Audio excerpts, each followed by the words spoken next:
Welcome back to the podcast, Heal Without Harm. My name is Dr. Clayton Durr, physical therapist and the one bringing you the truth about the medical system. Today, I want to talk about why we as physical therapists keep asking you to come back. I know a lot of the times when people come in, they have preconceived notions on whether or not they should keep coming back or if it should be more of a quick pain relief. And I'll tell you, my goal as a physical therapist is always to help people get better as fast as they possibly can. And I would love to fix people in 1 or 2 visits. However, we can usually get that pain relief in a couple of visits, but the reason you landed in physical therapy, the majority of the time, as long as it wasn't an acute injury, is because these pains were built over a long period of time. It may be poor movement patterns, it may be your lifestyle with the job that you have or what you do on the daily basis continues to stress certain tissues, and we need to help break some of those habits. Maybe it's poor nutrition choices, maybe it's poor sleep, maybe it's a combination of all of it. But at the end of the day, we can get pain levels down pretty quick, usually in the first couple of weeks. But if we want long-term change, we need to make long-term change, ultimately. I talk ad nauseum about the 4 pillars: sleep, nutrition, hydration, stress management, and all of those things. But if we don't slowly build habits or better habits over time, then we're not going to make those long-term changes. And so what I want to talk about today is 3 or 4 different topics that all merge together on why we as physical therapists generally practice the way we do. One of them is talking about the long-term study that was done by Harvard on adult development, talking about what influences us the most and helps our longevity, living not only a long life, but a healthy life. The influences of your social circle and how you can actually very quickly manipulate that. I don't mean cutting off your friends, but there's ways that you can get better social influence in your life to help you reach the goals you want to reach. I'm going to talk a little bit about habit formation and accountability. And then I want to at the end talk a little bit about how I am building a community to address the majority of these. That doesn't take any time or even money out of your day, but it can put you in a situation that's going to help you reach your goals with much less resistance. You're going to have a lot more support with it, ultimately. And then we'll close out and I'll tell you what to do next. So I want to start with the Harvard study. There was a study that's well over 80 years long. It's actually still going. It started by just following, I think, like a group of 50 to 100 guys. And then it turned into them ultimately figuring out that the biggest predictor of long-term health and longevity is not the number of relationships that you have, but the quality of those relationships.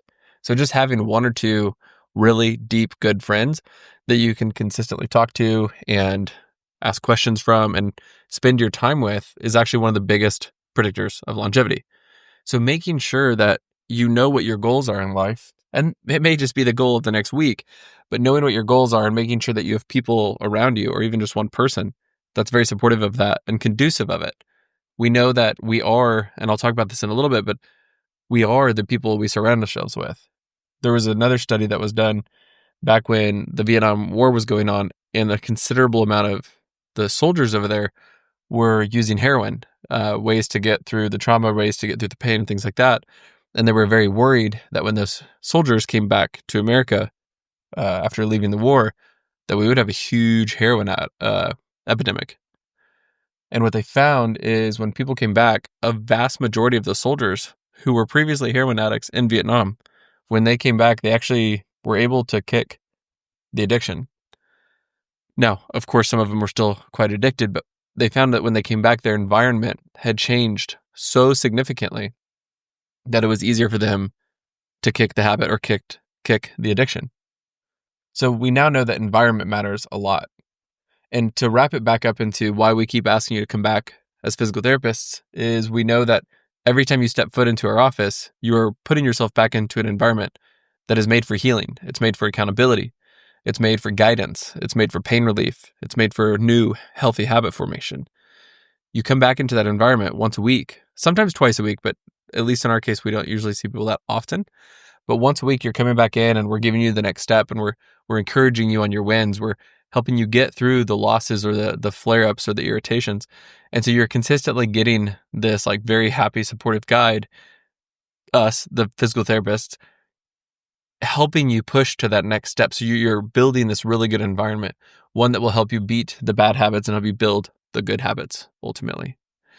And so we know that environment matters significantly. And then you start talking about your social circle, right? Well, hopefully, at least temporarily, your physical therapist becomes a good portion of your social circle ultimately, right? You're seeing them once a week.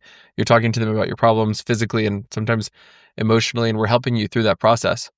What else is cool is we now have in modern technology podcasts like this. There's many other podcasts, Huberman Lab, Modern Wisdom, just to name a few that I really like to listen to. But we can start consuming people's content, whether it be a podcast or social media in your feed, that can feed you good information that you want to see. Unfortunately, that can go the other way too, right? We can follow people that are a little bit more toxic, or like we can get into drama and stuff like that. And unfortunately, that affects us just as much as if we were a part of that, gossip circle. And so making sure we're cutting out some of that stuff so that you're not consuming content that's going to be detrimental to your health, but we're also switching that to content that's going to be good for our health. So following people who are helping you build a hydration challenge or eating better food, or one that I use, meal prep. I prep every Sunday for the week. And every Sunday I'm usually looking up on TikTok or Instagram really good recipes, ones that I can make very easily, that are high protein, generally high fiber, lower calorie, that are going to stay in the fridge throughout the week so that I don't have to go buy food or think about what I'm going to be eating for lunch Monday through Friday. And I use a pseudo social circle of people on TikTok and Instagram who are making those recipes that I can just go follow. And so now I have all these good ideas that I can build off of for me, my friends, my family to stay healthy. Hey, it's Clayton. Quick mid-show favor. If this episode's got you nodding along or saying, that's interesting, do me a solid. Leave me a review or send it to that one friend who needs to hear it. You'll make my day and maybe save them from another bad doctor's visit. Thank you. Let's get back to the episode. So making sure that the time that you're spending on your phone is actually beneficial to your health, mental and physical, helping you build good habits, holding you accountable to things. And that leads to my point on accountability and habit formation. Think about the goals that you have. One of them for me was building my VO2 max, getting my lungs and my heart to work better, especially because I have asthma. And so it's like I'm already fighting on a harder difficulty level than the average person. And so I wanted to do more running. Well, in general, I really don't like running. That's not very fun for me. The outcome of how I feel right after I get done with a run, that's really good. The benefits of running a couple times a week, that's also what I want. But I don't really want to suffer through running by myself. So I made a Facebook post, which was fairly scary in my neighborhood. The neighborhood's not scary. Making the post was scary. And I had this crazy dude that was like, yeah, I'll run with you. I'll be at the pool, which was like 2 doors down from my house. I'll be at the pool at 5 a.m. in the morning. I'll see you there. And I'm like, oh crap, this just became real. So the next day I woke up, went, and he was standing there ready, and we started running. And it made me do what I wanted to have done, but that I wouldn't have done on my own. He was holding me accountable. He was there. He was ready. Let's go. It was a lot easier to show up, unfortunately, for him than it was for myself. And I think a lot of you listening probably have similar challenges with this. I totally understand. So having someone or a group of people or a group on social media to be held accountable to can really help your health significantly, because sometimes we want goals, but we struggle to do the steps it takes to get to those goals. So finding whether it be one person that shows up, somebody that texts you, a group that you keep posting on, a group that you just, quote, lurk and you watch, that can be significantly helpful for you. Another thing, going for a run one time is awesome, but only doing it that one time will only help you so much. We know that if you want to build a habit, it takes showing up over and over and over again, and unfortunately using an enormous amount of willpower and grit there at the beginning. But after, I'm pretty sure the research shows, 66 days of repeating that habit, you will finally break through and it'll become much, much easier. For me, it's became meal prep, for example, has become so habitual that there are times like last week where I meal prepped 5 lunches, and I was actually only eating lunch 3 times that week. So I had 2 extra lunches because I was going out for a couple different events, that I had 2 extra lunches that were made that I had to figure out what to do with. I ended up eating them for dinner. They worked out. But it became so habitual that I forgot to actually check the week, and I just made 5 meals. So I encourage you to find a habit, whether it be drinking enough water. A good place to start is half your body weight in ounces. Eating enough protein, 70% your body weight in grams of protein is a great goal to start with, which I know seems crazy high. Hitting a little bit more sleep at night, generally 7 to 9 hours, is the ideal amount. Pick one of those. And if you need help picking one, message me, reach out to me, and I will help you determine the next best step for you. I want to wrap all this in a pretty bow today, and I want to make sure that you know where to go to meet some of these needs, because most of the time when I work with people one-on-one, it ends up boiling down after we get through the first bout of pain to building habits, having a supportive community around you, things like that. So I built a school community, school being spelled SKOOL. It's an amazing website that's built for people who want to build a community or be a part of a community.